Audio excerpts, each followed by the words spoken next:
Welcome into the next show of our preseason preview series.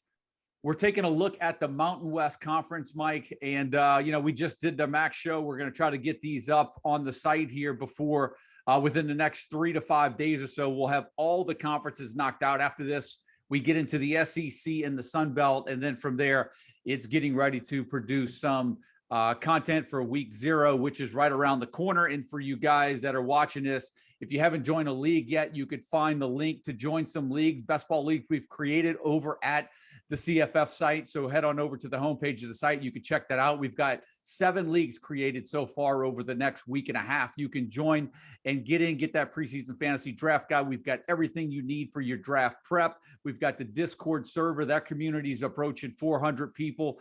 So head on over. We're excited this year. We know we're getting football this year. So Mike, let's jump right on into it, man, with the Mountain West Conference. As we usually do, we're going to start in reverse order of the standings. And so we'll start down there at the bottom. UNLV, they finished 0-6 last year. What are your questions for the Rebels going into the new season here? I want to know if Tathan Martell is going to be a factor in this quarterback competition. I was reading up a little bit on it this morning. He's a non-participant right now to start their training camp. But there seems to be confidence from the UNLV beat writer, despite Martell being a walk-on, despite him coming in as an athlete. He didn't come in as a quarterback strictly, he came in as an athlete. There seems to be confidence that not only will he or that he will be the starter for this upcoming season. I don't really care about it too much, just because this is a team that averaged 185 passing yards per game last year. They're just a new coaching staff, a second-year coaching staff. They're still kind of implementing their scheme and everything. Martell can give you a little bit on the ground, but I'm not really focused too heavily from a fantasy perspective with the Rebels outside of Charles Williams. Yeah, if Martell really wanted to make a difference, I just think he probably wanted to go to Vegas for a year. If he wanted to make a difference, he'd have taken his ass over to Bowling Green or something and played in the MAC, right? If he really wanted to nail down a starting job.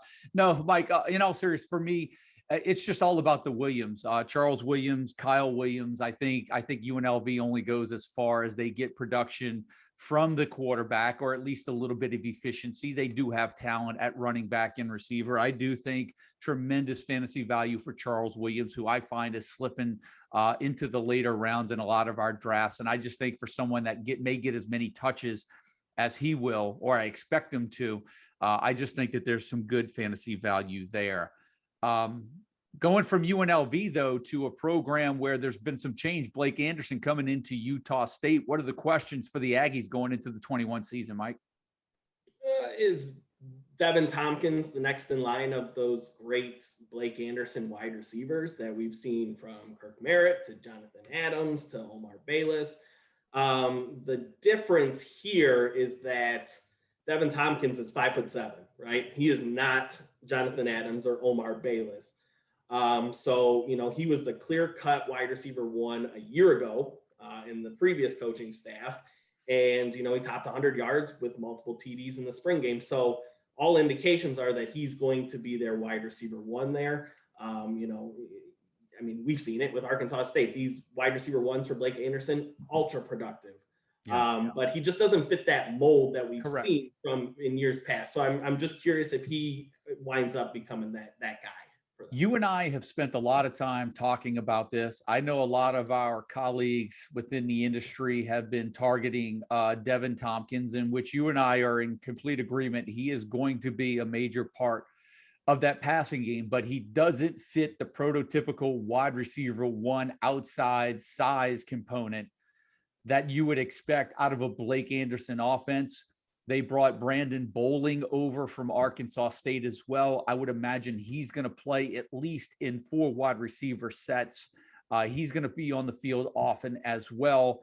A guy that we don't have 100% confidence in, but fits the bill, is more of like Justin McGriff, who has the size, has the ability, but can he put it together in this offense? I believe he's maybe 6'5", 6'6".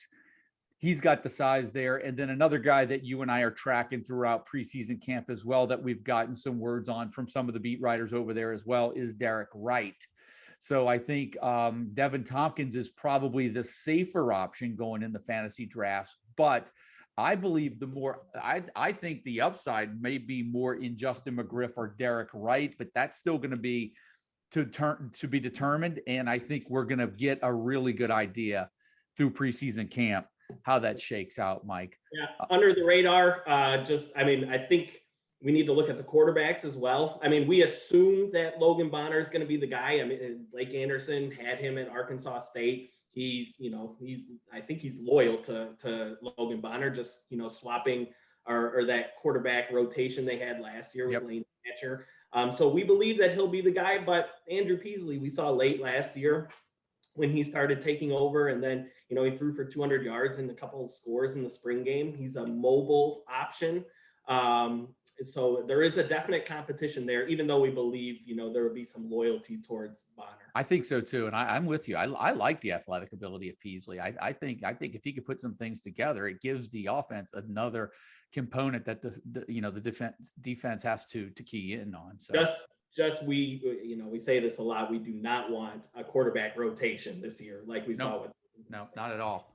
Well, speaking of rotation, that might have gotten settled at Colorado State at the running back with David Bailey transferring in, Adazio's former recruit transferring over to Colorado State. So my question going into camp for me with the Rams, Mike, is just, are we going to see that offense look a little bit more of the Adazio offense when it was at BC now that Bailey's there, and how that offense will look? I think, look, that I'm going to let you handle the second question, because I know where another question also lies, but I want to know if that's going to become run heavy offense, because I have real concerns at quarterback.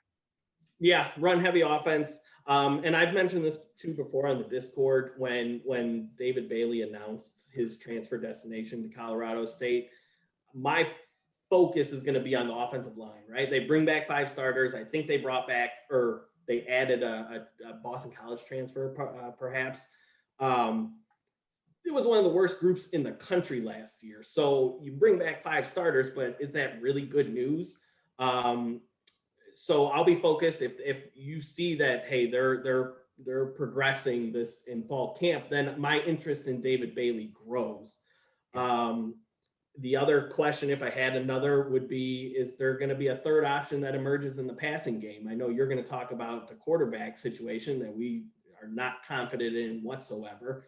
But, Trey McBride and Dante Wright, they accounted for 60% of that target share last year. So, which made them so productive. If a third guy enters that mix, maybe we see some regression with their statistical numbers this year. Yeah, Colorado State's one for me where I'm surprised we didn't really get a significant transfer in at quarterback, because whenever you're going into preseason camp and you're telling me that Todd Centeio is the #1 quarterback, I just have my concerns there. And what you just mentioned with McBride and Wright, 2 guys that are really dangerous options in the passing game.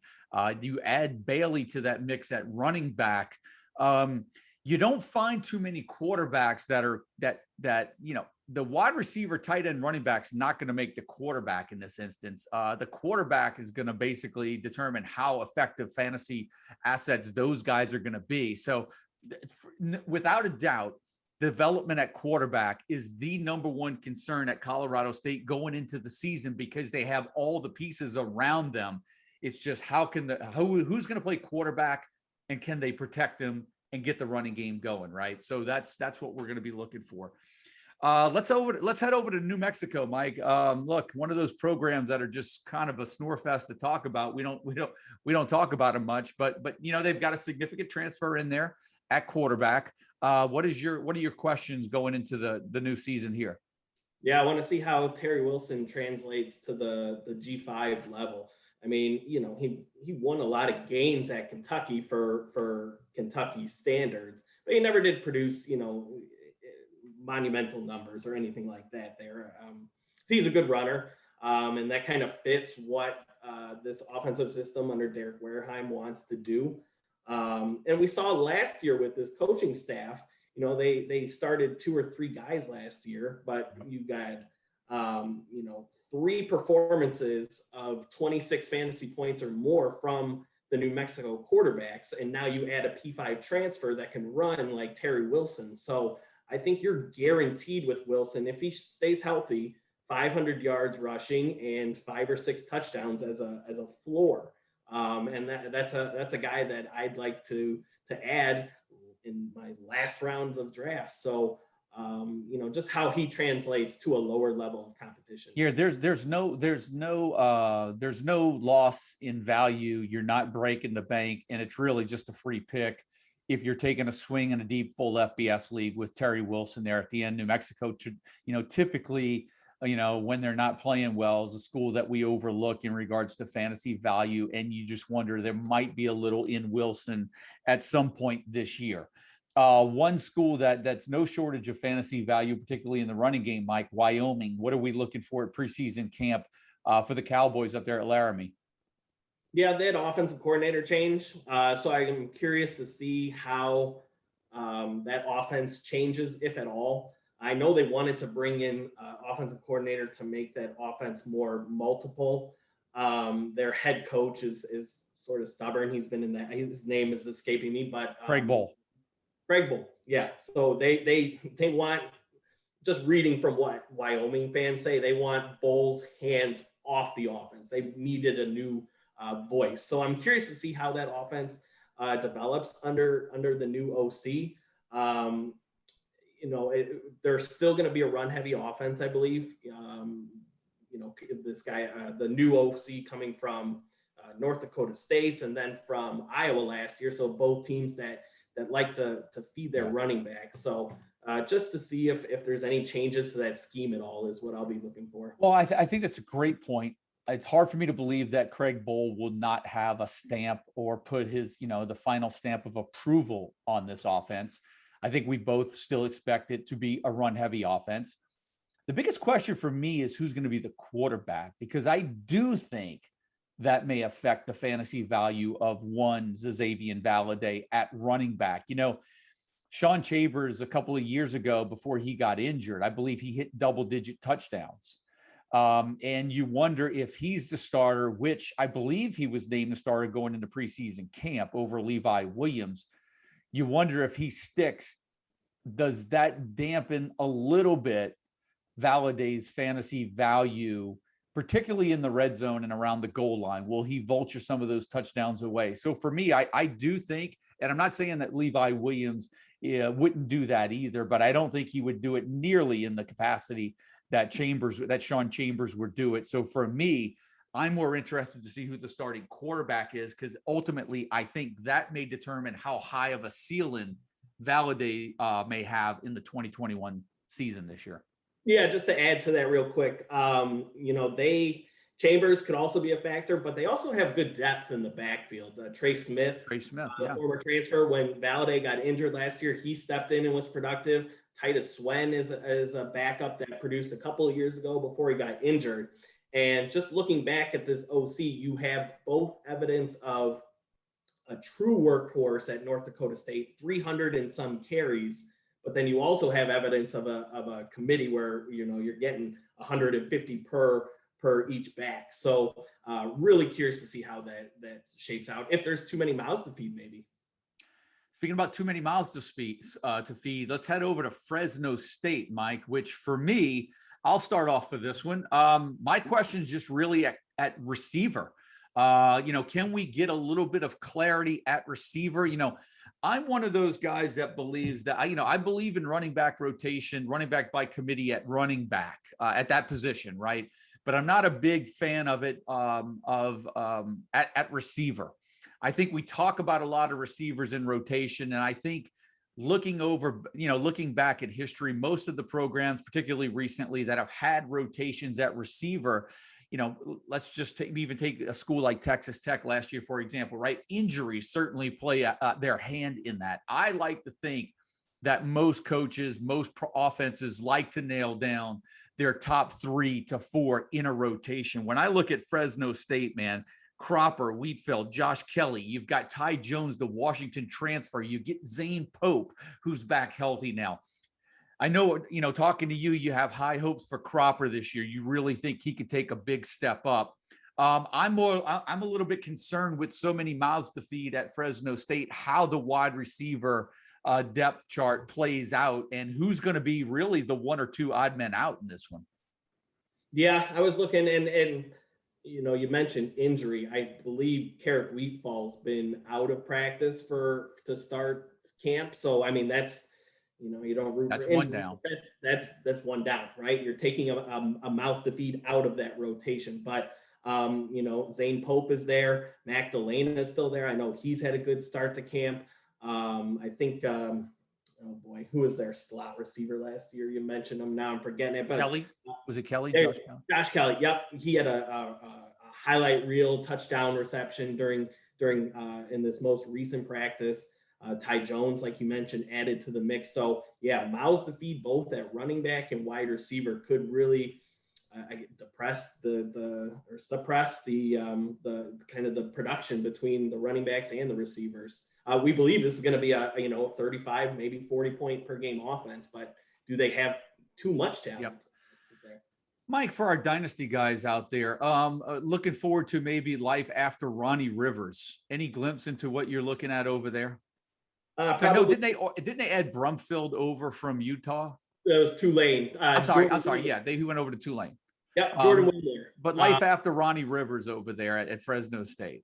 Yeah, Jordan Wilmore is probably the next guy. That's who I meant, Jordan Wilmore. Yes, yeah, from Utah. I believe Jordan Mims should be the backup this year behind Ronnie Rivers. I don't have his class designation right now, but he should be the backup. And then Wilmore, who has multiple years of eligibility, should be that next guy that you could target in the last rounds of your dynasty leagues.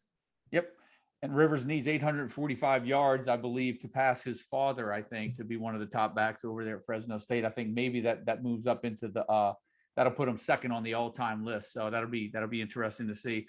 Maybe he can get over that 1,000 mark. What do you think there, man? You going to make a call on that one? That's a good one right there. Ronnie Rivers, 1,000 yards, because we know he's productive in the passing game. 1,000 yards rushing or total? 1,000 yards total. Okay, 1,000 yards. Yeah, he'll get that. Total. Yeah. Just clarifying. I would take the under just because I do on the rushing. On rushing, yeah. I think increased depth with Wilmore and Mims. They're really talking up Mims right now. Yep. He's going to be a guy that I know, just forecasting, when I do that first week 0 DFS write-up, that with the matchup that Fresno State has, they're going to get all three of those backs are going to get work. And so, just an early forecast, Ronnie Rivers, I'm going to fade in week 0 probably for DFS just because of his price. And I'm looking at Mims and Wilmore as possible low-cost options. Let's fly over to Air Force, Mike. Let's take a look at the Falcons preseason camp. It's always fun with these academies because there's really you feel like one of the factors are eliminated. You really don't even have to worry about much of the passing game. So you're either going to go quarterback, running back, offensive line, something here. For me, it's just how dependable, how much are they going to rely on Brad Roberts as their main guy in the backfield? For me, that's the biggest question going into the new season. I don't really have a question for them. I think you and I are in agreement that it's going to be Roberts, but sometimes we wonder how big of a workload that they get their guys, because they try to get so many guys into the rotation. Yep. That was one of the questions. Where is Brad Roberts going to line up? He stepped in last year at fullback. Now he's at that running back slot, slot back, whatever they call it over there. But yeah, they usually feed multiple guys. So that fullback position, who starts there, I'm very curious to see who wins out. Elijah Robinson or Omar Fada are both in the mix there. And we have evidence of the fullback getting 180 carries in the season. So I'm not sure at this point who emerges between those two, but somebody has typically been productive. So I'm curious to see how that shakes out. What about over at San Diego State, Mike? Let's go there because that's another one that's run heavy. I'm high on Greg Bell this year. I like the way that they fed him last year, which was a big surprise for me with as many backs as they have in over there in regards to depth. The fact that Bell got such a heavy workload last year was a surprise for me.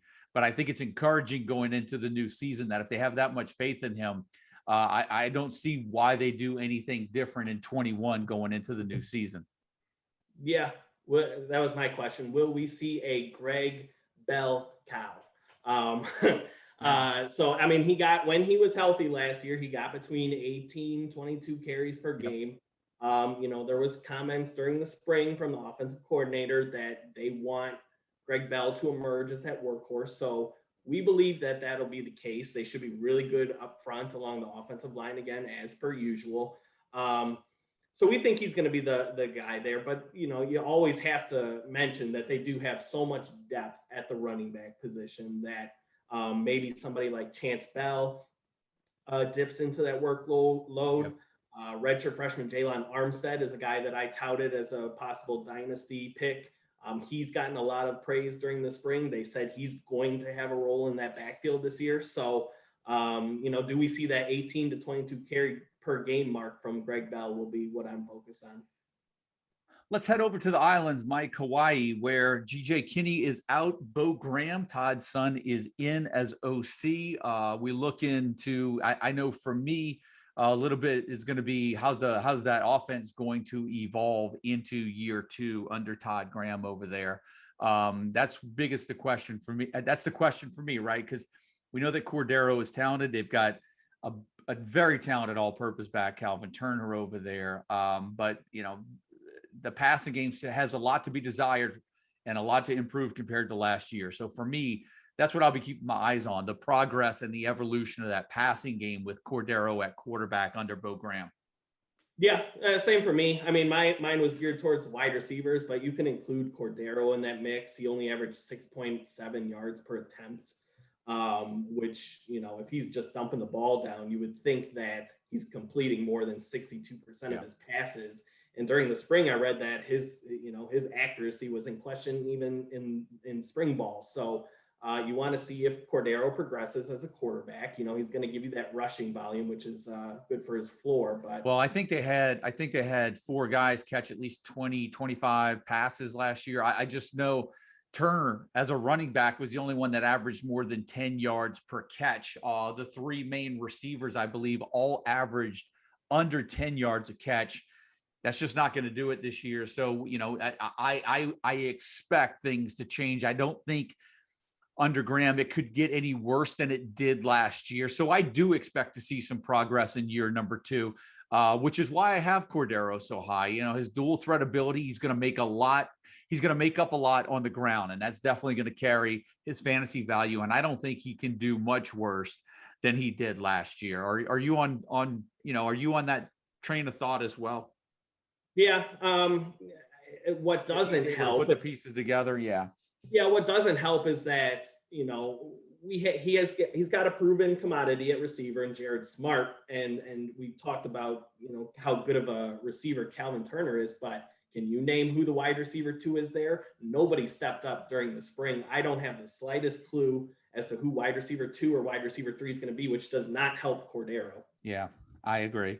What about over at Nevada, Mike, where there seems to be a lot more of pieces, known pieces in place? I'm expecting big things from Carson Strong in that offense. You've got receivers, Elijah Cooks, Romeo Doubs, Cole Turner there at tight end. The 2 top backs return. There's depth at receiver there. Cooks obviously missed most of last year. Like, what are the questions for you going into the new season with Nevada? Yeah, we've covered Nevada a lot this year. So I want to see how the pieces fit together with Elijah Cooks and Romeo Doubs and Cole Turner, and just how the targets are spread amongst those 3 guys. And then they have talented guys behind that too. So is it just kind of, spread around amongst everybody? Do one or 2 guys emerge as the clear target hogs in that offense? I think at very least it benefits Carson Strong the most, having this many options in this offense. So we're very high on him this year, obviously. And then I'll be focused on the backups too as well. They got a couple guys in Torrey Horton, the incoming freshman Clay Millen, Marquise Spiker came over from Washington. These guys are going to step in next year with this high-powered offense and this coaching staff. So if they're progressing during fall camp, these are guys that you can maybe make a trade for in dynasty leagues. This is going to be an interesting offense because for me, it's all in this year. I mean, you're looking at possibly a complete overhaul or remake or rebuild of this offense, which is for me, for me, from a personal standpoint, I'm investing all in this year. And we talk about the depth they have at receiver. Be curious to see some of those guys get some playing time. I think it's going to be the main guns that we talk about. But it could be a complete rebuild of this offense going into next year. And I'm curious if they even have a big year this year, whether or not the coaching staff, gets retained or if they move on somewhere else. So I love Nevada this year. Like, this is like the perfect storm for them in regards to offense. They come off a successful season. You've got Strong, who's looked unbelievable last year. You've got 3 incredible targets for him, proven backs coming back behind him. And then I'm curious to see what happens to the Wolfpack in 2022. That's where I think you and I are going to be sitting at this microphone a year from now with probably 4 questions about Nevada. But there's not many right now other than let's look ahead and maybe see who are the next men up behind the ones that are currently are established, right?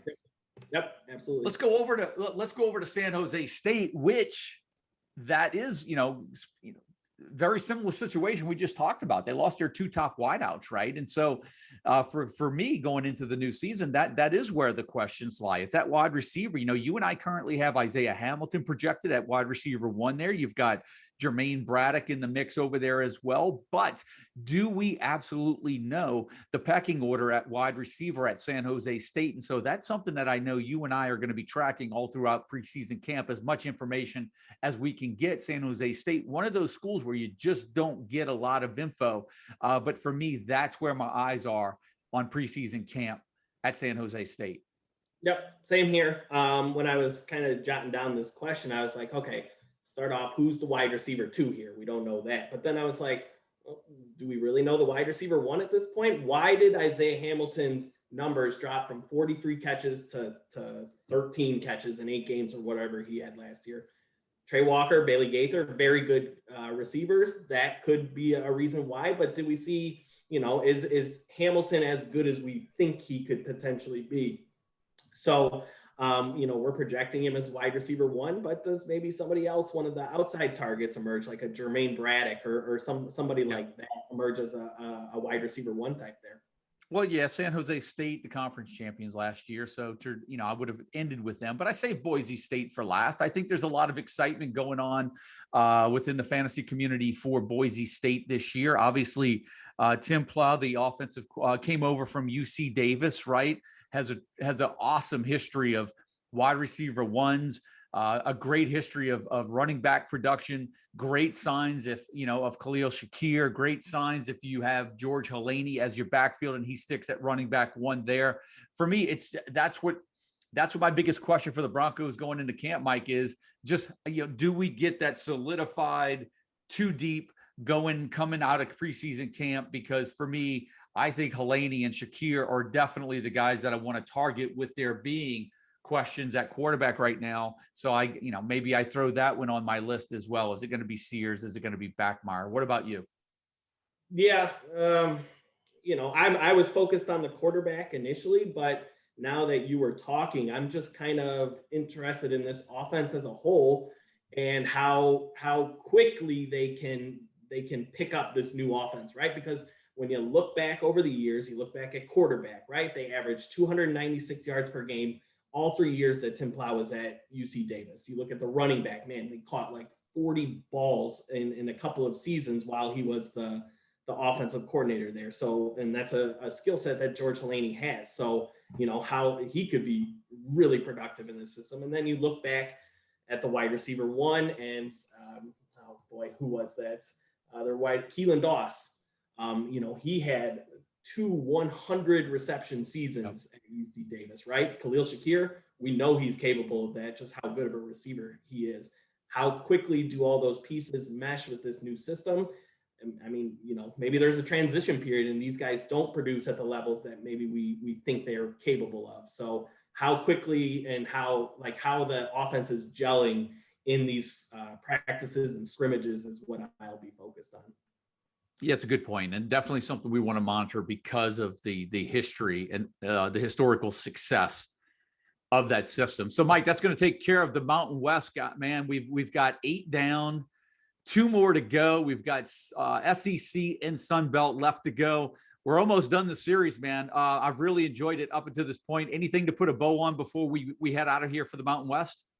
No, just gonna enjoy my day. We're as you said, we're rapidly getting closer to the season, so I'm trying to take advantage of these weekends. That's it. And look, guys, I mentioned it earlier. I'll mention it again. We got some best ball leagues that we created that we basically mirrored the best ball drafts that Mike and I participated in with other of the college fantasy football industry influencers. The draft results are in the back of the preseason fantasy draft guide. So get into one of those drafts and you can use those. They're great templates as far as developing some type of strategy on where you think players may go in regards to their average draft position. All the preseason content's ready to rock and roll. Mike and I will be updating that as camps now are open and we start getting a lot of reports from around the country. So for this show, that's going to do it, guys. For Mike Bainbridge, my name's Joe DeSalvo. We'll see you guys next time when we cover the SEC and Sun Belt. That's it for now.